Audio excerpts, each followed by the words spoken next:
Place maintenant à la conférence de M. Volker Türk, haut-commissaire des Nations Unies aux droits de l'homme, à qui nous souhaitons la cordiale bienvenue à l'Université de Genève. Nous sommes très honorés. Tout au long de votre carrière au sein des instances internationales, vous vous êtes consacré à la promotion des droits humains, en particulier à la protection internationale de certaines des personnes les plus vulnérables au monde, à savoir les réfugiés, les apatrides. Vous avez joué un rôle déterminant dans la conception du Pacte mondial sur les réfugiés. De 2015 à 2019, vous avez occupé le poste de haut-commissaire assistant chargé de la protection au Haut-Commissariat des Nations Unies pour les réfugiés à Genève. Vous êtes d'origine autrichienne, vous êtes titulaire d'un doctorat en droit international à l'Université de Vienne. Ce droit international si bafoué ces jours. Nous allons vous entendre avec grand plaisir. Puis, vous avez accepté que des étudiants vous interpellent et nous vous en remercions. Et puis, je passerai aussi la parole au public nombreux ce soir qui est ravi et heureux de vous entendre. Merci.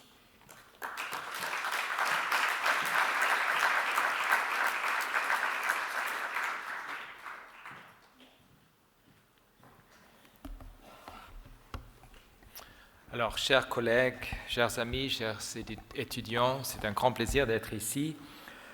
Et j'attends aussi avec impatience vos réflexions sur la manière dont nous pouvons trouver des solutions aux nombreux défis que nous rencontrons en matière de droits humains aujourd'hui. Tout d'abord, la guerre. Un quart de l'humanité vit aujourd'hui dans des lieux affectés par les conflits violents. À la fin de l'année dernière, l'Institut de la paix à Oslo, qui travaille en étroite collaboration avec mon bureau, a constaté que l'intensité, la durée et le nombre de conflits dans le monde sont à leur plus haut niveau depuis la guerre froide.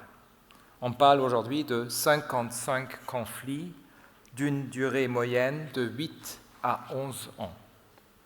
En Ukraine, Soudan, en Éthiopie, au Myanmar et dans presque tout le Sahel, pour ne prendre quelques exemples, le niveau des atrocités et des souffrances est dévastateur. Les conflits armés dans le territoire palestinien occupé en Israël, après seulement 5 semaines, a fait plus de 11 500 morts, dont plus de 4 500 enfants. Et je tiens à souligner que le ministère de la Santé de Gaza n'a pas été en mesure d'actualiser ce chiffre depuis le 15 novembre. La guerre a déclenché une tempête de discours haineux au Moyen-Orient, mais aussi dans le monde entier. Le niveau des attaques antisémites et islamophobes dans la vie réelle et en ligne est profondément choquant. Cette impasse, cette destruction, cette souffrance sont insupportables. Nous devons faire tout ce qui est en notre pouvoir pour arrêter ce carnage. Et au-delà de la guerre actuelle, nous devons encourager toutes les parties à mettre un terme à la violence continue et cyclique. Encore et encore, nous regardons derrière nous et constatons qu'un conflit aurait pu être évité. Au sujet du territoire palestinien occupé, par exemple, mon bureau a publié à plusieurs reprises des rapports préconisant des mesures pratiques et réalisables pour désamorcer les tensions et mettre fin aux violations des droits humains. L'injustice, la discrimination, l'oppression, les inégalités extrêmes, l'absence d'obligation de rendre des comptes pour des violations des droits humains sont autant de facteurs, malheureusement, rendent la violence plus susceptible de se déclencher. La bonne nouvelle, c'est qu'avec un bon leadership, nous pouvons y répondre. La justice et le respect des droits humains de chaque membre de la société sont les clés qui ouvrent la porte à une paix réelle et durable. Avant d'assumer mon mandat de haut-commissaire des Nations Unies aux droits de l'homme, comme vous avez dit, j'ai travaillé à peu près 30 ans dans le contexte humanitaire pour les réfugiés. Et là, je trouvais toujours les réfugiés sont un exemple d'une prévention échouée, parce que sinon, ils ne prennent pas refuge. Et c'est surtout dans ce contexte des conflits armés où on voit au début les violations très graves, systématiques des droits humains qui causent et déclenchent des fuites. Et aujourd'hui, c'est très clair pour moi que la priorité de mon bureau et de moi-même doit être la prévention, mais aussi de promouvoir cette vision des droits humains comme une solution au problème. Mais il faut le prendre au sérieux. Ça, c'est le grand message. Parce que les droits humains, ils apportent la justice, ils apportent la responsabilité et un état de droit impartial, accessible et indépendant. Le droit international des droits de l'homme et le droit de la guerre ont été élaborés précisément pour atténuer l'horreur et l'impact extrêmement préjudiciable des crises telles que celles que j'ai évoquées. Et j'invite instamment toutes les parties en conflit à assurer le respect de ces lois. L'obligation de rendre des comptes pour les violations et les atteintes aux droits humains commises dans le passé, quelles qu'aient été perpétrées par des agents d'un État, par des groupes armés ou par d'autres parties non étatiques, n'apporte pas seulement la justice aux victimes individuelles, mais là aussi un effet dissuasif. Et je peux vous dire qu'avec toutes les victimes avec lesquelles j'ai parlé, ça c'est toujours une des grandes revendications. Ils veulent la justice. Et quelquefois, malheureusement, c'est ignoré. Les droits humains mettent également un terme à la discrimination, aux humiliations quotidiennes profondément blessantes et aux obstacles à la pleine réalisation des choix et du potentiel d'une personne et de sa communauté.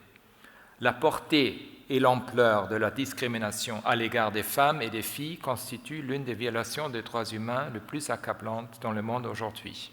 Il faut juste mentionner l'Afghanistan. Elle est sans précédent et contrevient à tous les systèmes de croyances établis. La répression et la persécution des femmes sont autant des mains serrées autour du cou de l'économie et de l'avenir de l'Afghanistan. Et il est urgent d'y mettre un terme. La violence infligée de manière si disproportionnée aux personnes d'origine africaine par les forces de l'ordre dans de nombreux pays est un autre exemple urgent du profond préjudice structurel causé par la discrimination. L'extrême pauvreté, la montée en flèche des inégalités constituent un autre manquement généralisé aux droits humains. Nous devons construire des économies qui font progresser les droits et le bien-être des personnes afin de garantir non seulement le développement durable, mais aussi l'harmonie sociale. Quelquefois, c'est oublié. Il y a beaucoup d'économistes qui n'étudient pas les questions des droits humains. Je vous encourage, tous les économistes parmi vous, de regarder les droits humains parce que vous allez peut-être faire d'autres choix différents. Parce que c'est clair qu'une économie des droits humains est aussi une économie dans laquelle l'objectif de faire progresser les droits humains irrigue toutes les décisions économiques, fiscales, monétaires, d'investissement et d'entreprise au niveau national. Il s'agit de mesures nationales qui apporteront d'immenses bénéfices à des milliers de personnes. En outre, l'actuelle crise de la dette mondiale qui frappe les pays en développement a un impact considérable sur les droits humains des populations. Et on voit ça quand vous étudiez les budgets des pays en voie de développement, ils ont de moins un espace fiscal pour justement promouvoir les questions des droits humains. Alors, c'est clair qu'il est vraiment urgent d'augmenter d'abord considérablement les financements et de réformer les institutions financières internationales pour relever les défis. Et les Nations Unies ont été très claires pour encourager vivement justement ces réformes de l'architecture financière mondiale et de les inclure sur une perspective ou d'une perspective aux droits humains.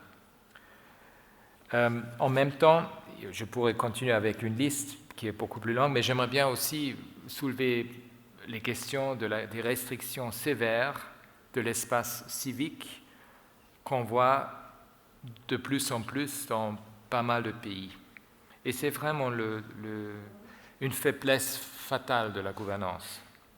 Parce que si j'ai un message que je répète sans cesse aux États membres, c'est bien celui-ci, l'assurance que la population puisse s'exprimer librement et de manière critique et que les individus puissent participer pleinement et de manière significative aux décisions permettra d'élaborer des politiques plus efficaces.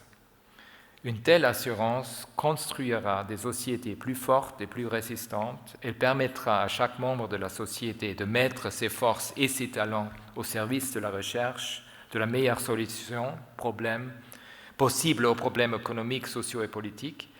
Enfin, elle renforcera aussi la confiance dans les autorités et les institutions étatiques. Et c'est vraiment écouter la population, et en particulier les victimes et les défenseurs des droits humains, parce qu'ils ont l'expérience la plus profonde des problèmes et les meilleurs conseils pour les résoudre. Je suis vraiment navré que ces défenseurs ne pouvaient pas venir nous joindre aujourd'hui du Turkménistan. Toutes ces mesures contribuent à prévenir les conflits. Elles font également partie des mesures qui peuvent désamorcer les conflits en résolvant certaines de leurs causes profondes et elles contribuent à l'instauration d'une paix réelle et durable avec un développement durable parce que c'est un développement inclusif. Il s'agit également de lignes directrices essentielles pour relever les défis aussi cruciaux et complexes que le changement climatique, la pollution galopante et l'anéantissement de la biodiversité. Et c'est clair, il faut faire tout pour qu'on essaie de trouver une perspective droits humains dans les questions du changement climatique. Et en fait, moi j'étais cette année en août en Irak par exemple. J'étais à Basra dans le sud de l'Irak avec des températures plus que 50 degrés. Et j'ai parlé avec des personnes, une communauté qui m'a raconté il y a 30 ans, il y avait des palmiers dattiers qui bordaient les canaux luxuriants, mais maintenant ce que vous voyez là-bas, c'est la sécheresse, c'est la chaleur torride, c'est la pollution extrême et l'épuisement rapide des réserves d'eau douce qui, en fait, ce que vous voyez, c'est un paysage stérile de décombres et de poussière. Et évidemment, cette image donne aussi une image où les questions de droits humains jouent un rôle extrêmement important. On sait aussi que dans le monde entier, le changement climatique plonge des millions de personnes dans la faim. Il détruit des espoirs, des opportunités, des maisons et des vies. Et j'aimerais bien mettre l'accent surtout dans la région du Sahel. On a fait un rapport récent qui souligne l'impact profond de la dégradation des sols liée au changement climatique et de la baisse de la production alimentaire sur les revenus, la santé, la concurrence pour les ressources, les conflits et les déplacements des populations. C'est vraiment devenu un cercle vicieux qui s'aggrave à chaque saison de plantation. Les températures au Sahel augmentent beaucoup plus rapidement que la moyenne mondiale, même si l'augmentation de la température mondiale est limitée à 1,5 degré, et on sait très bien que c'est peu probable actuellement, si ça continue comme ça, l'impact sur les populations du Sahel sera permanent et dévastateur, parce que déjà les températures sont beaucoup plus hautes. Dans le Sahel, on peut aussi voir très clairement comment le changement climatique, les conflits, la pauvreté, la discrimination et le manque de responsabilité se nourrissent les uns et les autres. Et ça crée vraiment un vaste nœud de problèmes qui étrangle la vie et les droits des personnes. Mais c'est le cas partout en fait, parce que le changement climatique continue de faire peser des menaces profondes et croissantes sur les droits humains dans d'autres régions aussi. Somalie, c'est un autre exemple, mais en fait, on pourrait continuer le Pacifique. Si on regarde ce qui s'est passé au Mozambique récemment avec les désastres naturels, ou aussi en Amérique latine, surtout dans le nord de l'Amérique centrale. Alors, comment prévenir cela et où sont les solutions? Bien sûr, on a besoin de solutions mondiales et les gouvernements, les populations du Sahel, de nombreuses autres régions qui subissent des dommages extrêmes n'ont pas contribué de manière significative au changement climatique, et ça c'est important de souligner aussi. Dans quelques jours, les négociations mondiales sur le climat reprendront à Dubaï, et il est absolument essentiel qu'elles débouchent sur des mesures décisives et équitables visant à prévenir les pires conséquences du changement climatique et à remédier à celles qui ne peuvent plus être évitées. Nous devons veiller à ce que les gouvernements, les entreprises et les particuliers donnent la priorité aux intérêts de l'humanité plutôt qu'à leurs intérêts personnels à court terme et définis à façon étroite. Le fait est que les discussions de la COP sont à ce jour loin de répondre aux besoins pour stopper le changement climatique et remédier à ses pires conséquences. Le monde s'éloigne dangereusement des promesses faites dans l'accord de Paris. Et si on regarde par exemple les récentes discussions sur les pertes et dommages, c'est un exemple, on a vu des suggestions, on a finalement au COP27, on a vu la création d'un nouveau fonds pour les pertes et dommages, mais les recommandations qui ont été envoyées au COP28 pour opérationnaliser ce fonds ne satisfont pas les demandes des personnes les plus affectées par le changement climatique. Alors, on a besoin d'un cadre de gouvernance solide qui est fondé sur les droits humains. Ça veut dire des garanties environnementales et sociales, un conseil d'administration inclusif et participatif, un mécanisme de financement équitable. Des éléments doivent être considérés comme des éléments essentiels et non comme des points de discorde ou des points à prendre ou à laisser dans une négociation. Et j'aimerais bien vous partager avec vous ces points. Premièrement, nous devons protéger l'espace civique. Sur les questions climatiques et environnementales qui nous concernent tous, les décisions clés continuent d'être prises à huis clos et sont souvent influencées par des lobbies de combustibles fossiles. Les défenseurs des droits humains qui s'efforcent de protéger les communautés et les terres contre les atteintes à l'environnement sont souvent vilipendés, attaqués, voire tués. Leurs droits à la participation, à la liberté d'expression, à l'accès à l'information et à la justice doivent être garantis. Et je peux vous dire, dans beaucoup de conversations que j'ai eues depuis cette année, c'est exactement ça ce que j'entends surtout de ces défenseurs des droits humains pour l'environnement. Alors, on doit garantir la participation libre, significative et sûre à toutes les discussions sur le climat de toutes les personnes qui sont les plus touchées par le changement climatique, y compris les femmes et les peuples autochtones. Deuxième point, l'action climatique doit faire progresser l'égalité et l'équité. Les stratégies d'adaptation et toutes les autres mesures doivent donner la priorité à la situation des personnes les plus touchées par le changement climatique. Les fonds doivent d'abord aller aux personnes qui ont le plus besoin. Troisième point, nous devons aussi garantir l'accès à des recours efficaces et à l'obligation de rendre des comptes pour les dommages liés au climat.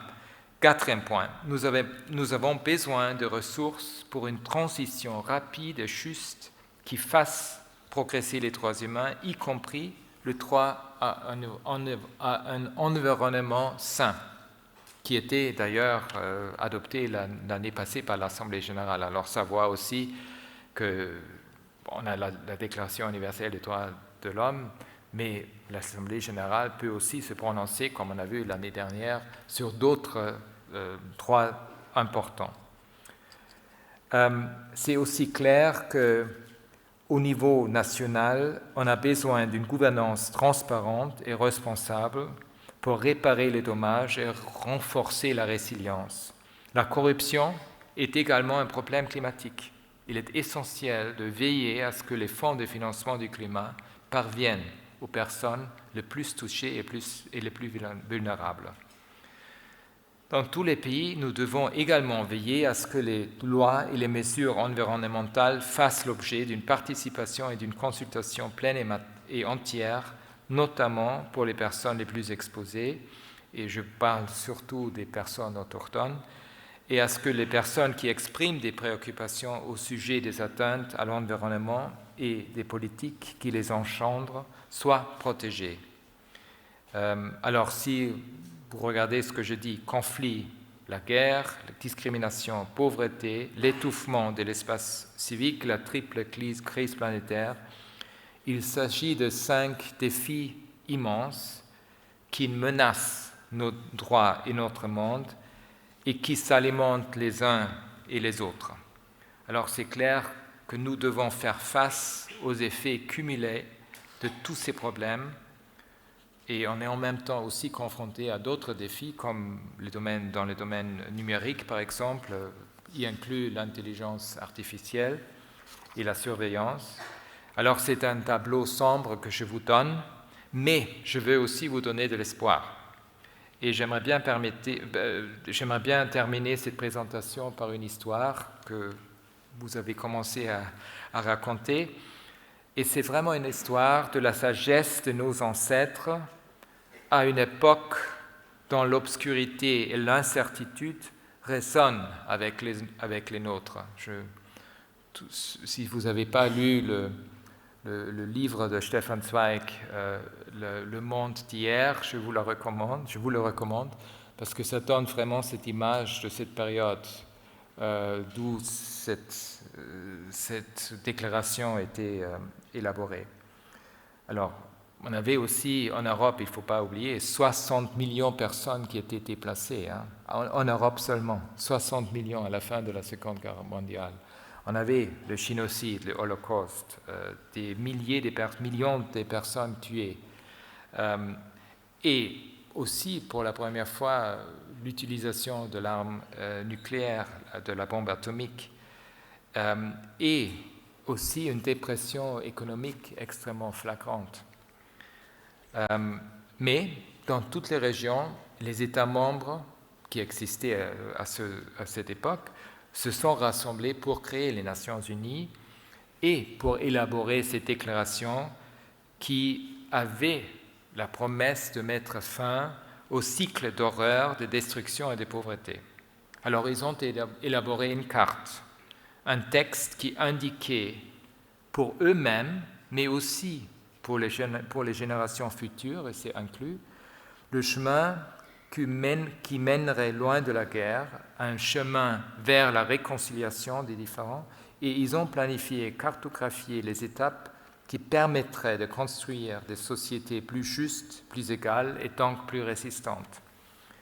Ils définiront, alors, ce qu'il y a tous les droits, il y a les droits civils, politiques, et les droits économiques, sociaux et culturels, parce que quelquefois on a l'impression que la Déclaration universelle c'était juste les droits civils et politiques. Non, ce n'est pas le cas, c'était déjà le cas à cette époque. Et c'est clair qu'ils ont énoncé dans un texte qui est vraiment devenu un point de repère sur la voie d'une plus grande dignité humaine. Et pendant ces 75 années, la Déclaration a permis de réaliser des progrès considérables dans tous les pays du monde. Et quelquefois, on voit aussi, quand on regarde les événements actuels, c'est vrai qu'il y a un certain cynicisme parce que quand on a la guerre, par exemple, on se demande pourquoi on a maintenant les droits des hommes qui sont pas respectés. Mais c'est justement, si on n'avait pas cette mesure, si on n'avait pas ce cadre normatif, on serait bien plus pauvre, on n'aurait même pas une base de discussion, mais aussi pour pour regarder ce qui ne marche pas et pour en tirer les leçons.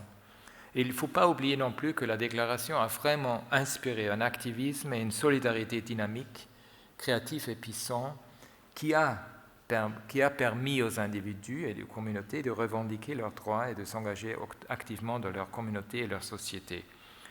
Alors pourquoi ce texte avait une telle force? Et je viens aussi, c'est justement parce que ce texte, c'était la reconnaissance de la dignité inhérente à tous les membres de la famille humaine et leurs droits égaux et inaliénables qui constituent le fondement de la liberté, de la justice et de la paix. Et c'est clair qu'il y a ce lien entre la paix, la sécurité, les droits humains, le développement, qui était déjà à l'origine des Nations Unies. Et on sait très bien, toutes les sociétés qui sont fondées sur les droits humains sont sont mieux équipées pour résister au choc, parce qu'ils offrent à leurs citoyens une vie meilleure, une vie aussi libérée de la misère et de la peur. Au cœur des Nations Unies et tout le travail qu'on fait au sein des Nations Unies, c'est vraiment cette perspective inclusive que chaque être humain compte et qu'il faut faire tout pour réaliser leurs droits, indépendamment de toute origine ethnique, orientation sexuelle ou de toute nationalité. Chacun et chacune d'entre nous n'est égal. Et quelquefois, il faut vraiment savoir ce que ça voulait dire à cette époque. C'est une reconnaissance absolument importante, surtout maintenant. Et surtout maintenant qu'on doit se souvenir de ces valeurs essentielles qui relient l'ensemble de l'humanité et qui nous ont sortis de ces horreurs de ces deux guerres mondiales et aussi de la pauvreté. Alors, la Déclaration universelle des droits de l'homme représente de l'unité d'action et un potentiel de transformation qui n'est pas encore rempli et qui est encore à faire, aussi au niveau national pour les sociétés, mais aussi à l'échelle mondiale. Alors, il est absolument essentiel, précisément en cette période de crise terrible, de raviver cet esprit, l'élan et la vitalité qui ont conduit à l'adoption de la Déclaration universelle des droits de l'homme pour qu'on puisse rétablir cette confiance mutuelle et aller de l'avant dans un esprit d'unité. Merci beaucoup.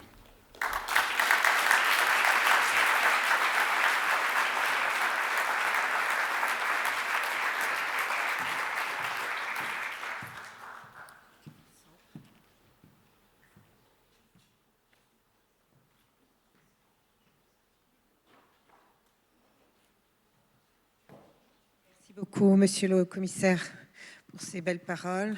Vous avez accepté le jeu ce soir du dialogue avec 3 étudiants que je vais appeler sur scène, qui sont très impressionnés de vous rencontrer, très heureux aussi. Antoine Calou, qui est étudiant en relations internationales à l'Université de Genève. Antoine.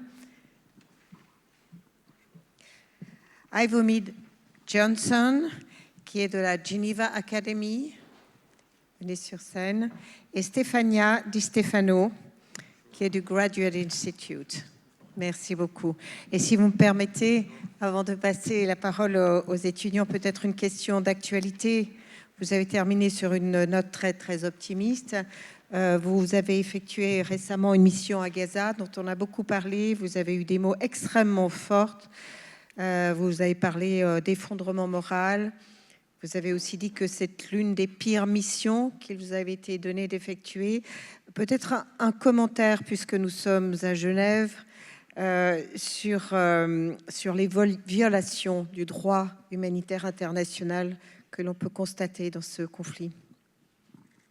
Alors, Oui, je crois que ça marche. Ça marche? Oui. Yeah, ça marche. Alors, c'est clair, et vous avez entendu mes déclarations à la presse. Je n'étais pas à Gaza, j'étais juste à la frontière. Je voulais aller à Gaza, mais ce n'était pas possible.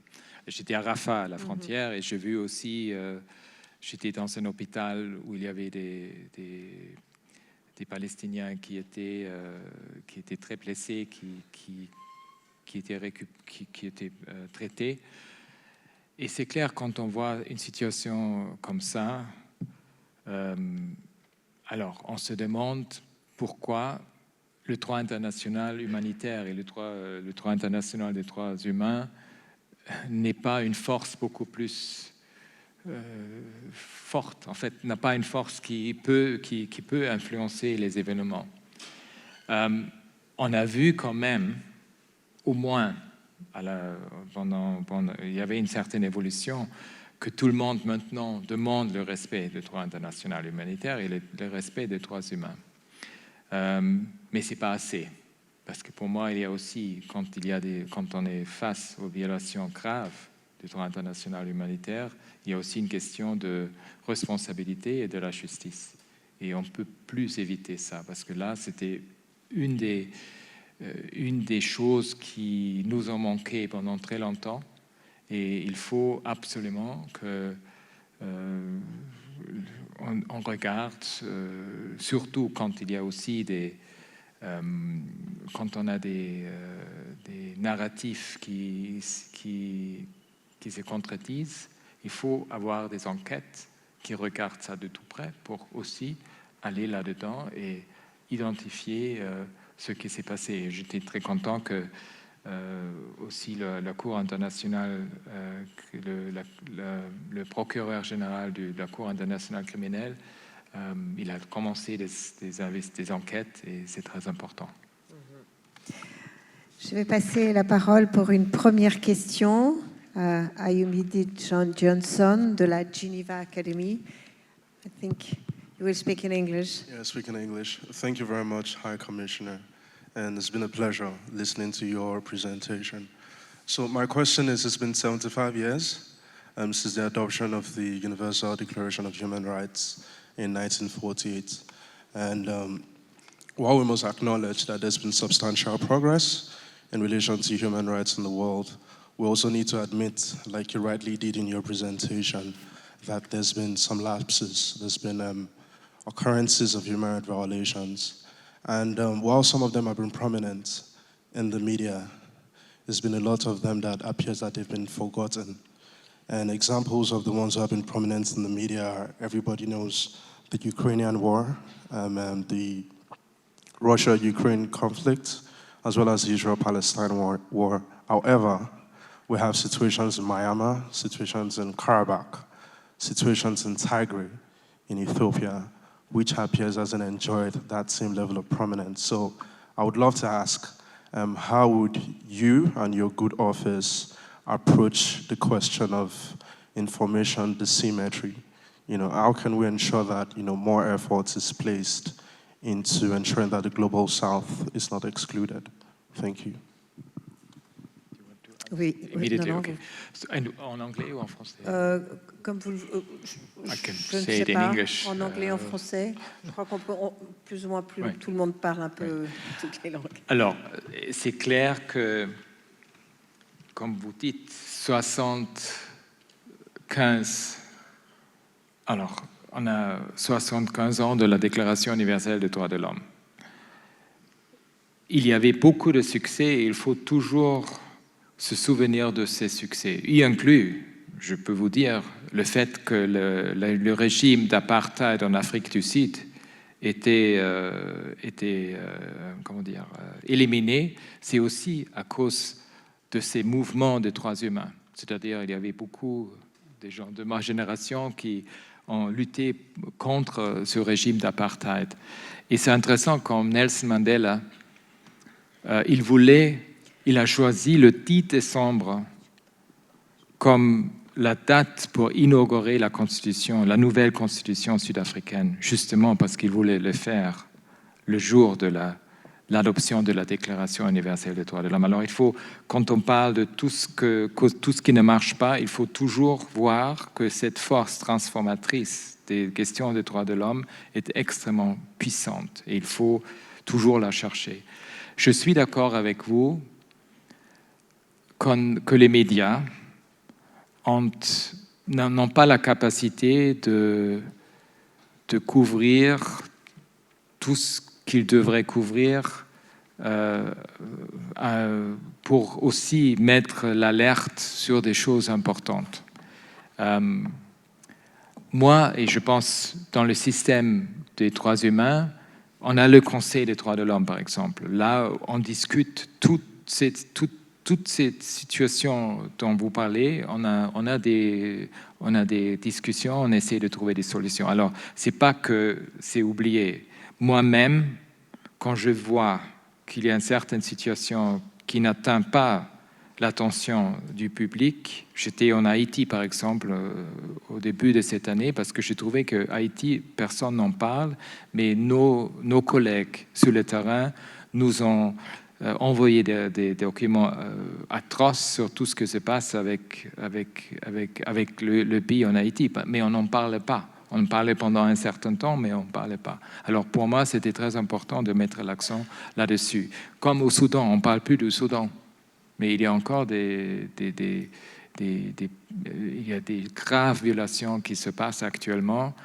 La façon pour le faire, c'est de faire des rapports, de travailler avec les médias, de travailler aussi avec les mécanismes qui existent dans le système onusien pour mettre l'accent sur des situations qui sont souvent oubliées et pour justement remettre ça sur l'attention du public, de la communauté internationale. Ça, c'est un de nos grands défis. Antoine Calou, je crois qu'on va passer directement à votre question. Monsieur le commissaire, j'aimerais vous questionner sur l'exemplarité des pays occidentaux par rapport à l'application des droits humains. Parce qu'on a été prompt à juger de manière... pendant le conflit d'Ukraine. Ça fait juger M. Poutine pour ses crimes. Mais on a beaucoup de mal à avoir un consensus sur les crimes commis par M. Netanyahou en ce moment à Gaza. Donc, comment est-ce que nous, en Occident, pouvons-nous justement nous prétendre à pouvoir défendre les droits humains si on n'arrive pas nous-mêmes à dénoncer des crimes, des violations des droits humains quand on les voit? Une sorte de double standard, vous voulez dire? Tout à fait. Antoine, oui. Alors, je peux vous dire une chose, parce que je suis toujours confronté à cette question. En Ukraine, moi, j'ai 83 personnes sur le terrain. Et quand il y a, par exemple, je ne sais pas si vous vous souvenez de ce massacre à Boutcha, dans le nord de Kiev, ça nous a pris 7 mois, en fait, ça s'est passé en mars. Alors, une fois que c'était libéré, il n'y avait plus les occupants là, on pourrait déployer une équipe pour regarder tout ce qui s'est passé, pour faire des interviews. On a quand même une méthodologie très rigoureuse pour pouvoir dire qu'il y avait des crimes de guerre qui étaient commis. Mais ça nous a pris quand même 8-9 mois, parce qu'on a juste sorti notre rapport en décembre de l'année passée. Le problème au Gaza, on est dans une situation de guerre qui est active. Hein, on ne peut pas envoyer des gens pour faire des enquêtes maintenant. Alors ça, c'est une chose. Mais en même temps, on peut trouver les témoignages, on peut analyser toutes les informations qu'on a. Et justement, ça, c'est en train de se faire par la Cour internationale criminelle, aussi par mon bureau. À cause de ça, si vous regardez le communiqué de presse qu'on a fait de la part du système onusien, on était très clair sur les graves violations des droits humains qu'on a déjà pu énoncer. Vous avez aussi eu une résolution de l'Assemblée générale qui était très claire là-dessus, il y a 3 semaines. c'est vrai, ce n'était pas par consensus, mais c'est vrai aussi que la résolution sur l'Ukraine n'était pas par consensus non plus. Alors, il faut toujours, je pense qu'on a même dans les pays en Europe, on a vu beaucoup des préoccupations réelles et des angoisses de la population partout pour que cette guerre s'arrête. Et je pense qu'on voit de plus en plus qu'il y a une demande de la population que les États membres fassent tout pour influencer les partis surtout l'Israël, pour qu'ils arrêtent surtout les bombardements, la punition collective, etc. Merci. Stéphania Di Stefano. Merci beaucoup. Mes questions ont un fil conducteur et c'est la citation célèbre de Eleanor Roosevelt que les droits humains commencent près de chez nous. On a compris ce soir qu'il y a beaucoup de maisons qui sont en danger, qui sont détruites et donc voilà, le cadre des droits humains est en danger, est en crise. Et pour moi, une question qui est impliquée dans cette idée d'amener les droits humains près de chez nous, c'est aussi l'implication d'autres acteurs et pas que les acteurs étatiques. Bien sûr, dans les dernières 75 ans, on a fait du progrès dans l'inclusion des acteurs non étatiques, y compris les entreprises. Et la semaine prochaine, nous aurons le forum des droits humains et des entreprises qui commence ici à Genève.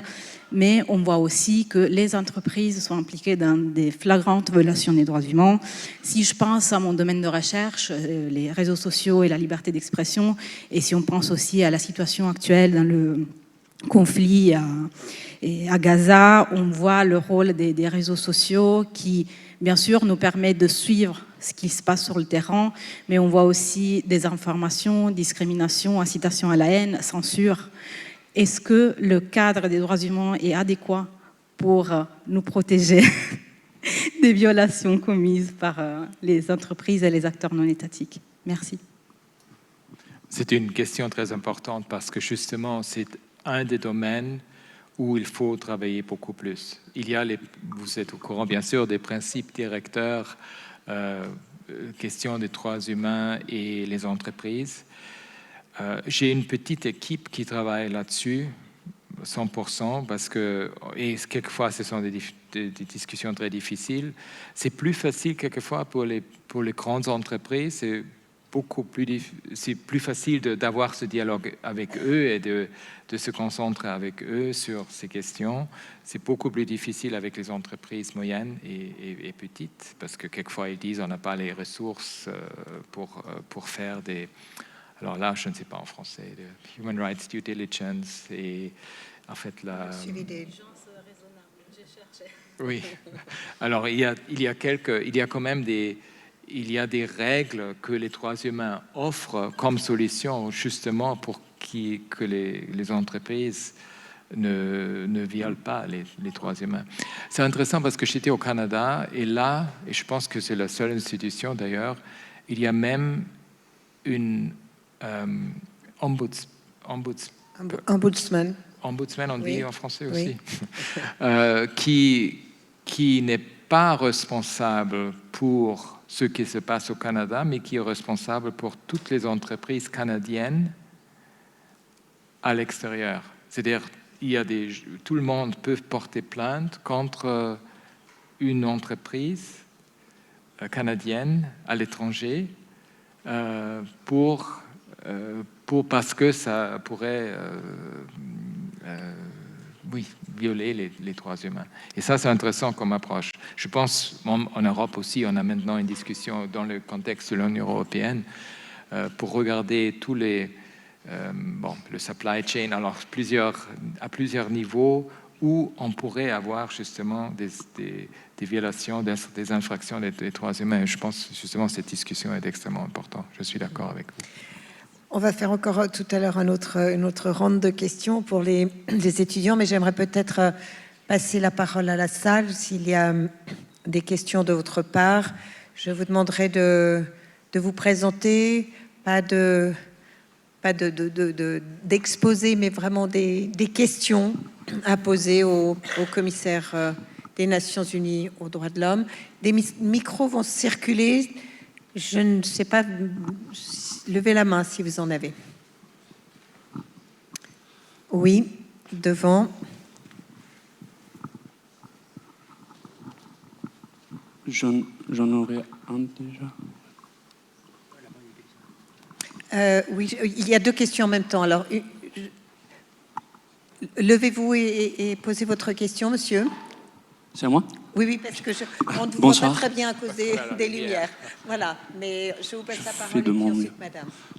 Bonsoir, monsieur, dame. Merci beaucoup pour être là présent ce soir.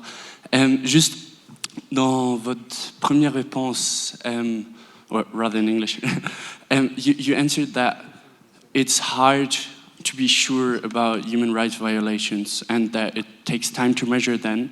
And then 2 sentences after, you mentioned the claims that were done by the United Nations already for the human rights violations we could frame as human rights violations so far. And I was wondering, what is the difference between the two? Merci pour votre question. Non, allez-y seulement. So I will say it in English. It is, first of all, in an active conflict situation, you have international humanitarian law that applies.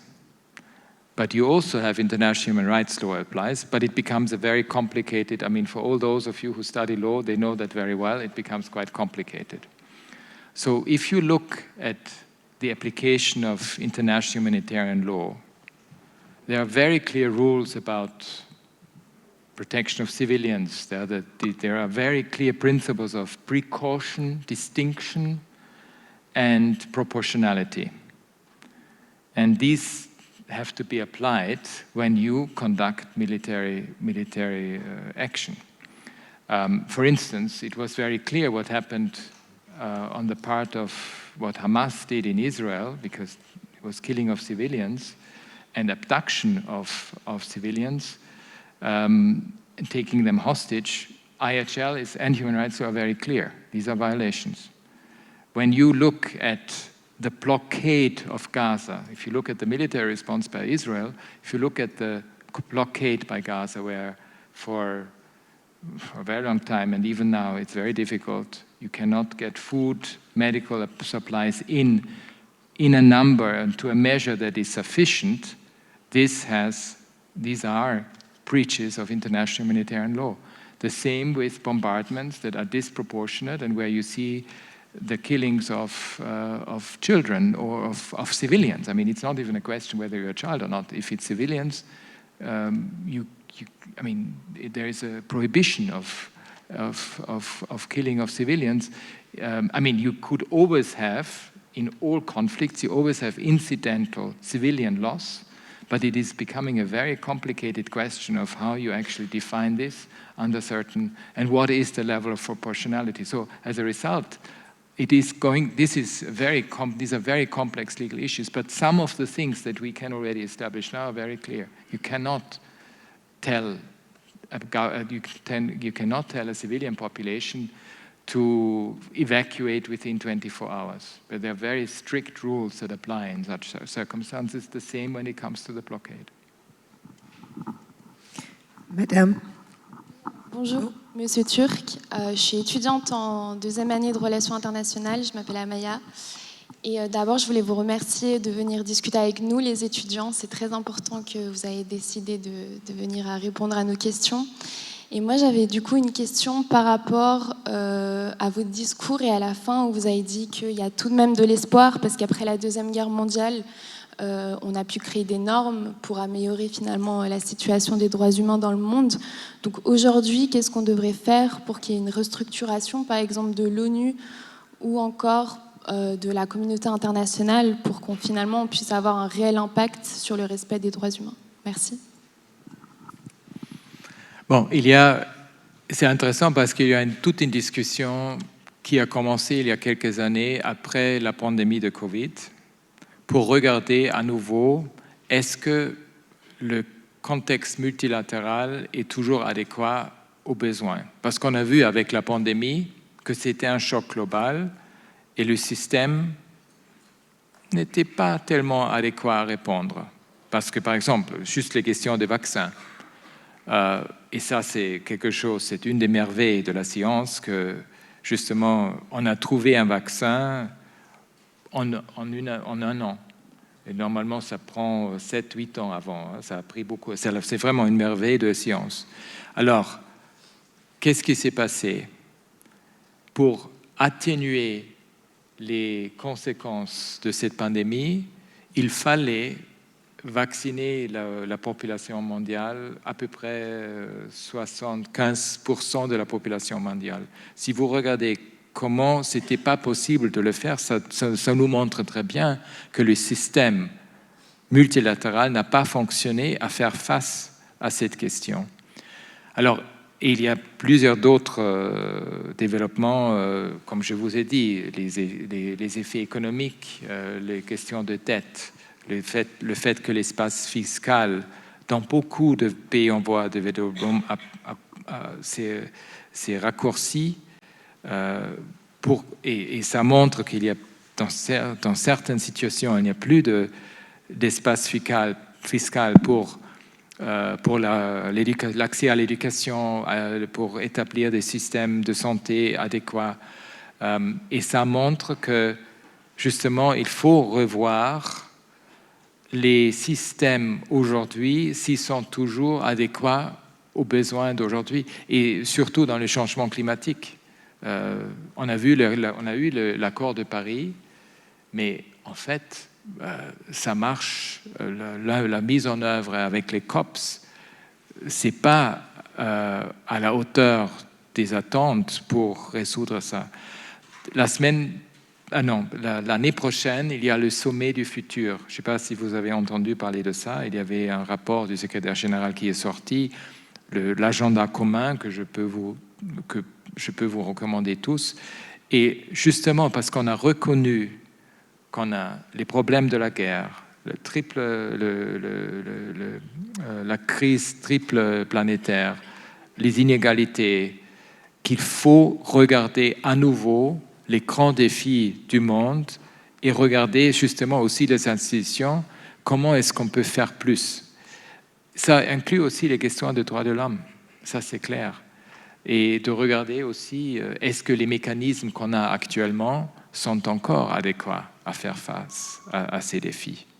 Mais c'est une réflexion, et j'espère que le sommet du futur l'année prochaine va au moins commencer de nous donner un espoir pour qu'on ait des institutions beaucoup plus efficaces, ce qui, quelquefois, on se demande si on a une efficacité à cet égard. C'est vrai, je partage ça avec vous. Oui. Oui. Merci, je me présente, Mijri Adel, je suis militant et défenseur des droits de l'homme à Genève. Je remercie l'Université de Genève de nous offrir cet environnement de discussion, et merci pour la Semaine des droits humains, et merci infiniment à M. Volker Türk d'être là avec nous pour discuter. Déjà, il a rencontré pas mal de délégations des ONG. On sera demain aussi au commissariat aussi pour rencontrer votre directeur de Moyen-Orient, Nord-Afrique. Et merci beaucoup. J'ai beaucoup de questions, mais je veux rétrécir parce que vous en posez une. Je dois donner. Merci. Je veux juste creuser pour la question de non, posez peut-être votre question parce qu'il y a beaucoup de mains qui se lèvent. Merci. Directement, une double mesure et double standard. Vous ne m'avez pas convaincu, Monsieur Türk, de votre réponse. C'est pour cela que je vais creuser un peu. Le conflit Ukraine-Russe, vous avez le Conseil des droits de l'homme, il a fait une réunion extraordinaire, une réunion en urgence pour le conflit israélo-palestinien. On n'a rien vu. 1. 2. Même vous-même, on a constaté que vous avez déclaré, vous avez commencé à parler de la situation en Palestine qu'à peu près après 10 jours ou 15 jours.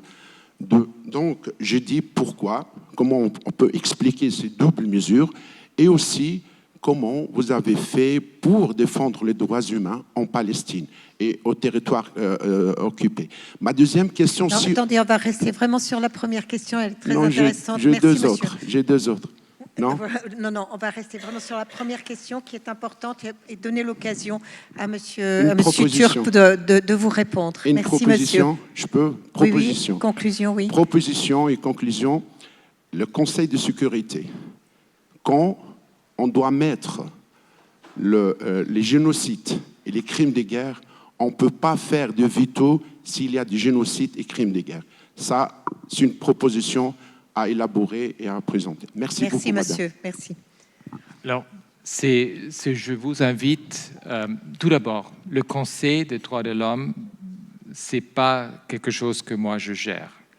Ce sont les États membres, ce n'est pas ma décision. Alors, ce n'est pas moi qui peux convoquer le Conseil et mettre une situation sur table. Ce que j'ai fait d'ailleurs, parce qu'il n'y avait pas de discussion au Conseil des droits de l'homme, j'ai donné un briefing, une présentation à tous les États membres la semaine passée. Il y a mon discours et vous pouvez le lire, c'est public.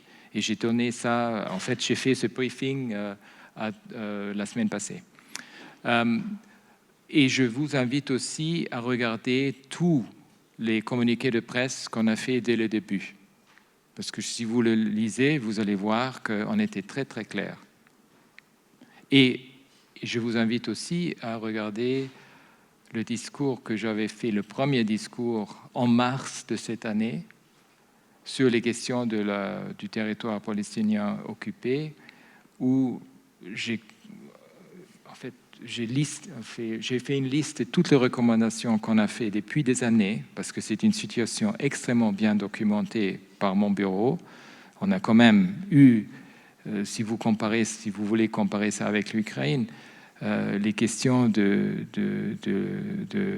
territoire palestinien occupé, c'est quelque chose qui est soulevé à plusieurs reprises par mon bureau, par la commission d'enquête, par le rapporteur spécial. Alors, on a quand même un suivi. Vous demandez très clairement la fin de l'occupation. Et j'ai demandé très clairement la fin de l'occupation en mars. Et ça, c'est pas la première fois que mon bureau a demandé ça. Alors, il faut aussi... comme je dis, je vous invite à lire tous les communiqués de presse et les discours que j'ai faits depuis que j'ai commencé. On va revenir vers nos étudiants. Antoine, vous voulez poser votre deuxième question? Oui, tout à fait. Aujourd'hui, comment est-ce que vous définiriez un militant des droits humains? Est-ce que vous-même vous considérez comme un militant des droits humains? Est-ce que vous vous considérez comme un militant des droits humains? Tout à fait. Et qu'est-ce que pour vous un militant des droits humains? Tout à fait. Est-ce que c'est militant ou défenseur? Qu'importe finalement. Est-ce que c'est la même chose pour vous? Bon, moi je préfère défenseur parce que c'est quelque chose qui militant, c'est pas, peut-être je connais pas exactement la connotation en français, mais tout ce qui est guerrier. Voilà, c'est peut-être militant a une connotation pour vous, Antoine, un peu plus active, c'est ça? Défenseur, c'est très actif aussi. Oui, ça peut être actif, mais peut-être un côté... Qu'est-ce que... C'est vrai que militant a un terme un petit peu presque militaire, si on pourrait... Mais c'est ça, j'ai des hésitations. Mais défenseur peut-être un terme aussi peut-être un peu plus noble, on va dire, peut-être un peu mieux, plus adéquat pour cette cause-là. Donc oui, comment est-ce que vous définiriez un défenseur des droits humains et est-ce que vous-même vous considériez comme tel? Mais je suis le haut-commissaire, alors bien sûr, c'est ma fonction. Je travaille pour la défense, pour la promotion et pour la protection des droits humains dans un cadre intergouvernemental, ce qui est différent d'un cadre non gouvernemental. Mais bien sûr. Mais pas comme militant. À vous, Hamidé. Thank you. Once again, we'll all agree there's been quite a lot of profound statements about the situation in Gaza. And especially you had a November 19 statement where I would quote, you stated, humanity must come first. A ceasefire on humanitarian and human rights grounds is desperately needed. now. So how can you and your office effectively ensure that there's a ceasefire and human rights is respected? And also, how can we take things further from just profound statements to ensuring that there really is an implementation of international human rights on the ground? Thank you. Well, we cannot negotiate a ceasefire. That's not what human rights does. That is for those who have influence over the two parties to actually come to an agreed ceasefire. That's not for human rights. We are not mediators. So that's very important to make that distinction. We are not working as mediators or as negotiators to find a political solution. Our job is to ensure, and that's why I was mentioning it earlier, we have an office in the occupied Palestinian territory, and our job is to monitor, to document, to report, and to help when it comes to the humanitarian response through the protection, which we call the protection cluster. That's the work that we do, but we are not, I can only call for a humanitarian ceasefire, but I cannot implement it because I don't have the power to do so. If I may follow up, so what then would be your opinions, your ideas on how we can go about an implementation outside of your office? Because, I mean, we've had decades of documenting, of assessing and evaluating these violations. I mean, at some point it's abated, but it's not exactly reduced, you know, up until the degrees or levels in which we would expect it to. So if at any point in time we were to try the alternative of an implementation mechanism, what would be your ideas on that? So if you document human rights violations, you actually put the spotlight on it. And I've seen in many situations where we have been able to do this work, we have actually seen a decrease. I can tell you a couple of country examples because of our staff being able to go to detention centers, to get people out of detention, our staff being able to look at legislation that is being drafted and having that legislation changed because of making sure that, for instance, we are also a bridge between human rights defenders and the institutions of the state. You are actually able to mitigate some of the negative impact that you have in a situation. In an active conflict situation, I can tell you it's extremely difficult because it's very difficult to do that human rights work that we would normally do because our own staff have become victims. I have staff in Gaza, but they are victims themselves. So that is very difficult for the human rights side. Encore une ou deux questions de la salle et puis on va terminer avec vous, Stéphania. Vous levez la main. Oui, je vois plein de mains. Les micros vont arriver. Hello, I'm sorry for addressing the room in English. Andrea Biswas from the Graduate Institute. Levez-vous qu'on vous entende mieux sur le podium. Sorry, is this better? Voilà. Sorry. So apologies for addressing the room in French. I'm from the Graduate Institute. And thank you so much for having this conversation, which is awfully pertinent. My question is about how do we go about offering remedy for all these human rights violations that we're seeing around the world, especially when we're seeing that they're being perpetrated by civilians and kind of like average citizens, but are also facilitated by broader state institutions.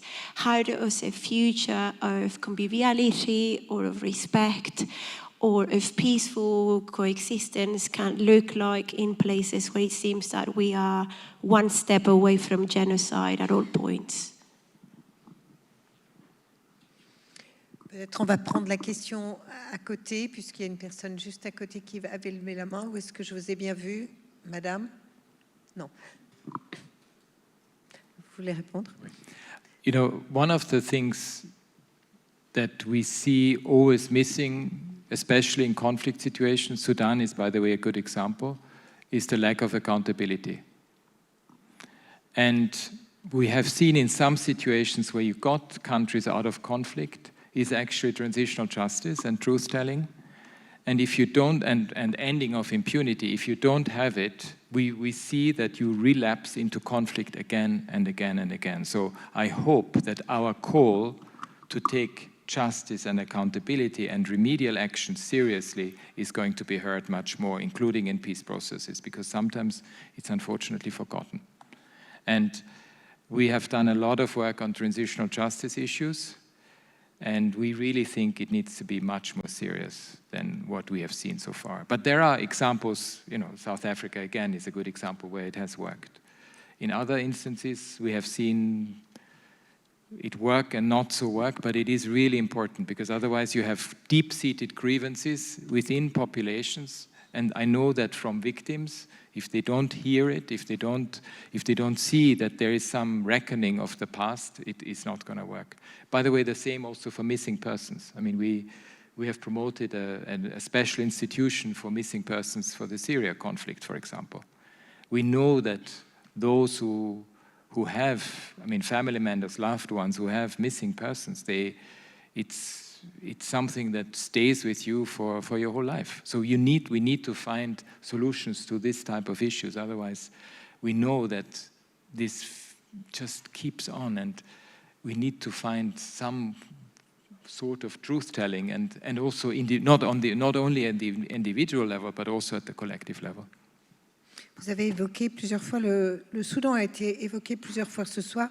Je vous cite juste un article de The Economist de cette semaine. The world is ignoring war, genocide and famine in Sudan. On en parle extrêmement peu, et pourtant il s'y passe des choses épouvantables, dans les camps de réfugiés durant 3 jours, des massacres, où on vise véritablement on en parle peu. Oui. En fait, j'ai choisi le Soudan comme le premier pays à visiter. Quand j'y étais en novembre de l'année passée, c'était le premier pays à visiter. Et justement, je l'ai fait parce que j'étais toujours frappé. Je connais beaucoup de Soudanaises et de Soudanais, et j'étais frappé par cette force de dire en 2019, on en a marre avec cette dictature pendant 30 ans. Et ils ont fait tout, et c'était surtout les femmes et les jeunes qui ont déclenché cette révolution extraordinaire, qui, pendant un certain temps, parce qu'il y avait une transition civile, mais malheureusement, c'était déjà en octobre 1921, de nouveau les militaires sont revenus. 2021, oui. 2021, et pendant... Alors, moi, j'étais là pendant cette période de ce régime militaire, et j'ai parlé avec les deux. J'ai parlé avec les défenseurs des droits de l'homme, j'ai parlé avec les jeunes, avec les comités de résistance, j'ai parlé avec tout le monde, mais y inclus avec le général Burhan et avec le général l'autre qui est le chef le vice-président, l'ancien vice-président Hemeti. Pour pousser le respect des droits humains, mais c'était avant les événements en mai, bien sûr, et aussi pour qu'ils comprennent que c'est tellement important d'avoir une transition vers une administration civile. J'avais de l'espoir pendant ce temps-là. J'avais vraiment de l'espoir, et j'étais choqué par ces événements, c'était en avril. Oui. Beaucoup d'intérêt économique en jeu. Hein. Et voilà, il y a aussi tout ce qui a influence sur ces deux parties qui en profitent de cette situation chaotique. On va prendre encore une question dans le public, peut-être grouper des questions. Oui, les mains se lèvent. Je regarde Frédéric. Hein. Non, on doit vraiment s'arrêter à 18h. Désolé, on va grouper 2 questions et puis terminer avec Stéphania. Je vous écoute. Vraiment des questions, car le temps avance et on doit s'arrêter parce que d'autres manifestations de cette semaine des droits de l'homme à l'Université de Genève se poursuivent. Allez-y, monsieur.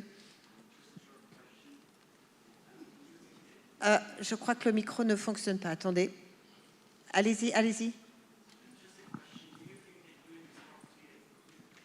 On ne vous entend pas, mais un micro va arriver. Le micro ne fonctionne pas. Voilà. Mr. High Commissioner, do you think that UN is properly equipped to stop or prevent bloodshed, like in the light of Ukraine or Gaza? We have seen that the Security Council didn't achieve any resolution, so you might gain the impression that it's just another League of Nations. That's my question. Autour du Conseil de sécurité. L'autre question, la main qui s'est levée tout près. Alors, monsieur. Stéphanie a pu regrouper.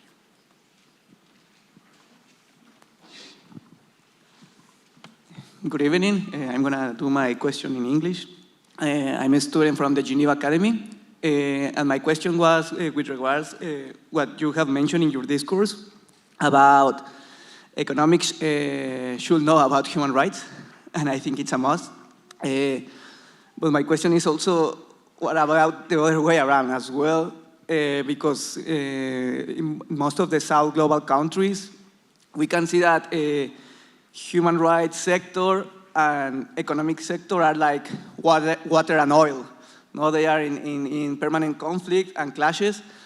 And well, there has to be some kind of engagement between these two fields, because without economic development, well, it's kind of impossible to respect human rights. No? So how the OHCHR office, mostly in the field offices that you have in this global South countries, can engage with these private sectors that usually they are the perpetrators of some of the human rights situation violations in these countries. But also, on the other hand, you need the economic development to achieve a human rights standard, no? Your question. OK. Et votre question? Non, c'est fini. Alors, on va répondre à ces deux questions. Oui. Alors, for the Security Council, look, I mean, if you have a historical perspective, the Security Council during the Cold War hardly functioned. You know, if you look at the history of it, the UN was still able to do quite a lot of things: decolonization, development, humanitarian affairs. We had a much better situation of the Security Council after the end of the Cold War, and then it has degraded again. There are still things that the Security Council does. For instance, Haiti, just to give you one example, because I was extremely concerned about the situation in Haiti. At least the Council was able to ask for an arms embargo, individualist sanctions, and the deployment of a force which should help to counter the gangs. So I think it's important, when we focus only on the negative, which is absolutely there, and on the failures, let's not forget the only way for a solution is actually to understand what has worked and why has it worked, and to expand and amplify that, and to learn from it. Because when we go into a very polarized world, my big fear is that we will throw the baby out with the bathwater. We have to be very careful with that. So I would all those of you who study international relations, it's important to know the historical perspective. It's also extremely important not to get caught up in a binary mindset and a dualistic mindset, because we may actually lose the nuances that are very important for also finding the solutions in the most difficult, most precarious situations. On economy and human rights, I mean, look, there was a myth out there that the Sustainable Development Goals have nothing to do with human rights. Well, that's wrong. Because actually, the Sustainable Development Goals have all to do with human rights. Because if you look at the Sustainable Development, 95% are human rights obligations. But somehow, the world has convinced itself that this is something that is good to be done, but it's actually, frankly, you could say they are obligations from the Covenant on Economic, Social, and Cultural Rights, and civil and political rights, because you also have the whole issue of civic space in SDG 16. So I think it's important to see human rights not as something that is separate from the economy or something that is separate from development, but it's actually integral to it. But I think the problem has been, again, a mindset of siloing it off to somewhere else. But that's not going to work, because the big human rights decisions are probably going to be in the ministries of finance in the future, because there you will see whether it makes a difference for people at the end. Monsieur Volker-Türk, excusez-moi, merci beaucoup pour votre présence. L'Université de Genève a été très heureuse de vous accueillir, de voir aussi que vous avez engagé le dialogue avec les étudiants, avec le public.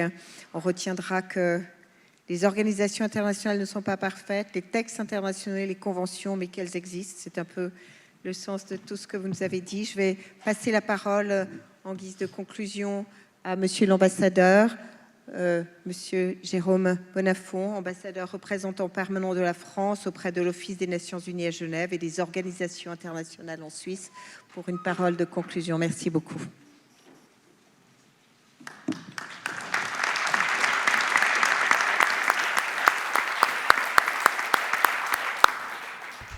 Merci beaucoup, Madame. Je ne vais pas prendre beaucoup de temps, mais je voudrais recommander à l'Assemblée de remercier à nouveau Monsieur le Haut-Commissaire, Monsieur Volker-Türk, qui, dans un agenda complètement fou de tout le temps, mais en particulier ces dernières semaines, a accepté de consacrer son temps à cette semaine des droits humains ici à l'Université de Genève, avec le parrainage d'un certain nombre d'entre nous. Donc un grand merci, Monsieur le Haut-Commissaire.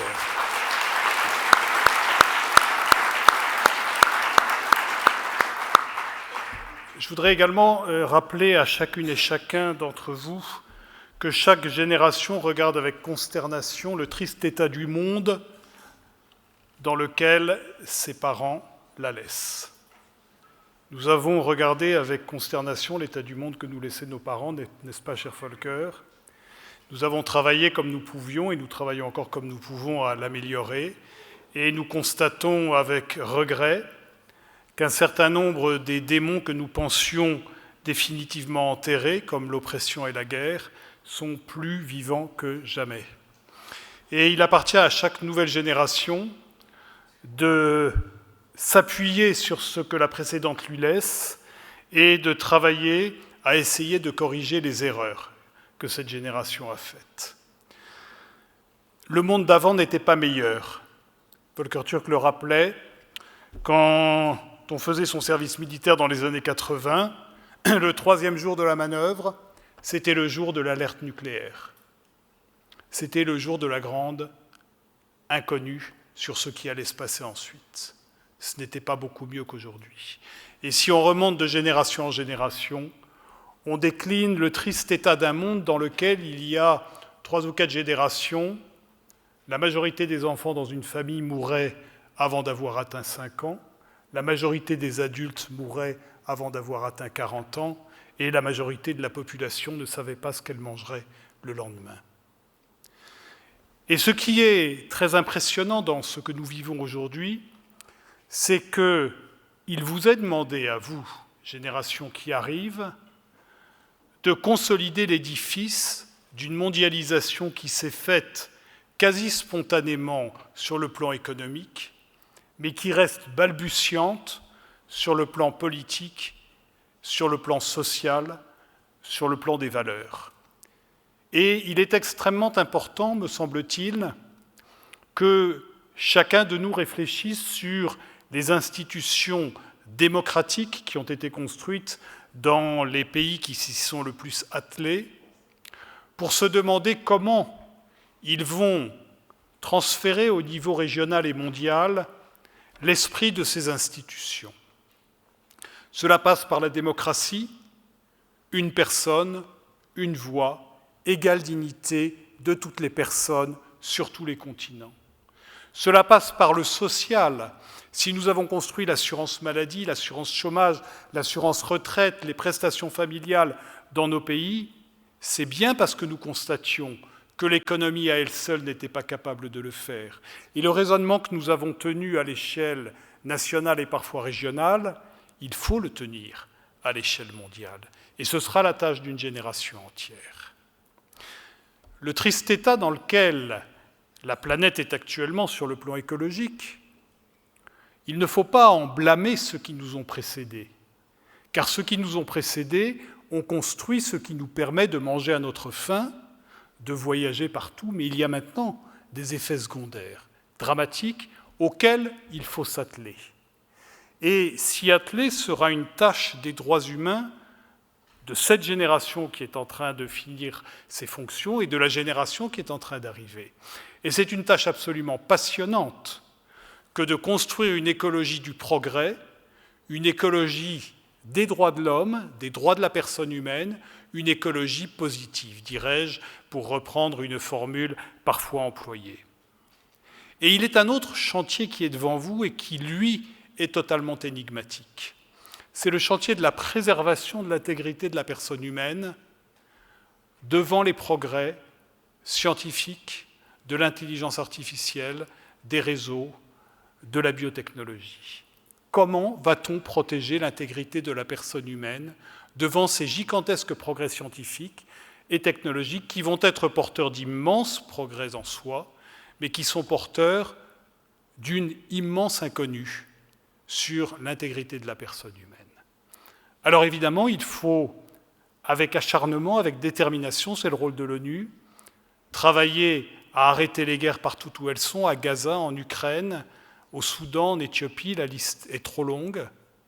Mais il ne faut pas oublier aussi tous ces chantiers d'avenir. Et je suis, pour ma part, très impressionné de voir l'engagement dans cette faculté, dans cette université, l'engagement des professeurs, l'engagement des étudiants et votre capacité convocatoire, comme on dit dans nos milieux, c'est-à-dire votre capacité à faire venir ici des gens qui viennent vous présenter en toute ingénuité, en toute sincérité, l'état des débats. Alors, je finirai ici car il faut conclure ce moment en remerciant énormément l'Université de Genève, le Graduate Institute et l'ensemble des parrains de cette manifestation, notamment la Société de la Légion d'honneur, pour cet engagement. Et Monsieur le Haut-Commissaire, encore une fois, merci pour ces propos qui nous inspirent. Je vous connais trop pour ne pas savoir la sincérité avec laquelle vous les avez prononcés et pour ne pas connaître la qualité de votre engagement personnel. Vous êtes un défenseur au sens militant du terme et ceci est admirable. Merci beaucoup.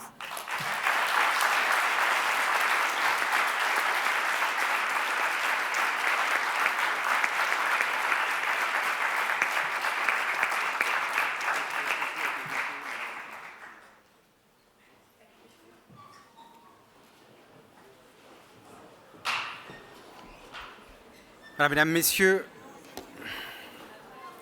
il y a encore mesdames, messieurs, il y a encore une petite intervention, parce que comme vous le savez, il s'agit de la Semaine des droits humains. Nous allons poursuivre par un événement d'ici une vingtaine de minutes, qui est porté précisément par la communauté estudiantine.